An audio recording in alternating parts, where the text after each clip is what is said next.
MS સુબુલક્ષ્મી. આપણે સૌરાષ્ટ્રના એટલે દિવાળીબેન ભીલ ને દમયંતી બરડાઈ અને ગેલી ગીતા રબારી એને જ ઓળખતા હોય. સુબુલક્ષ્મી એટલે શું ગણાય? જેને ભારત રત્ન આપ્યું. અને દિલીપભાઈ ધોળકિયા વર્ણન કરતા, અમે બહેનોનું વર્ણન કરાય નહીં, પણ એક કરતાં હું કહું છું કે હંમેશા કપાળમાં મોટો લાલ ચાંદલો, હંમેશા સાડી જ હોય અને માથે ઓઢેલું હોય. ક્યારે પણ એટલા મોટા ગાયક હતા કે જ્યારે યુનોમાં, યુનાઇટેડ નેશન્સ ઓર્ગેનાઇઝેશન, એમાં એણે ભજગોવિંદમ ગાયું ત્યારે 190 દેશના કોઈ વડાપ્રધાન, રાષ્ટ્રપતિ એણે ઊભા થઈને સ્ટેન્ડિંગ ઓવેશન આપ્યું, ઊભા થઈને, કે શું what a classical music of India, કે આ ભારતનું સંગીત છે. એ જ્યારે અવસાન પામ્યા ત્યારે અબ્દુલ કલામ સાહેબ પોતે રાષ્ટ્રપતિ હતા.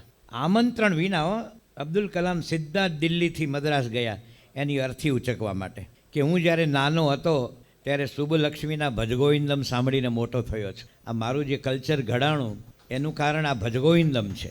આપણે ઘણાને ખબર નહીં હોય, અબ્દુલ કલામ રોજ 20-30 મિનિટ વીણા વગાડતા, રુદ્ર વીણા, આવડો રાષ્ટ્રપતિ લેવલનો. આપણો ગુજરાતી મારો બેટો ધૂનમાં હરખી તાળી નહીં પાડતો, વીણા તો ઘેર ગઈ એમ. તાળી પાડવામાંથી એમ કે જેને વધારે આપણી એનર્જી વપરાઈ જશે એમ. તો આ MS સુબુલક્ષ્મી બહુ મોટા ગાયિકા. એ ધારે તો ફિલ્મમાં બધાને ધૂળ ચાટતા કરી દે. ફિલ્મનું ગીત ગાયું નહીં, કોઈ ગઝલ નહીં, કોઈ દુનિયાદારી નહીં, ફક્ત ઈશ્વરના સ્તવન, ભગવાનના ભજન અને પછી દેવી સ્તોત્ર હોય અને પ્યોર ક્લાસિકલ, એના સિવાય એણે ગાયું નથી.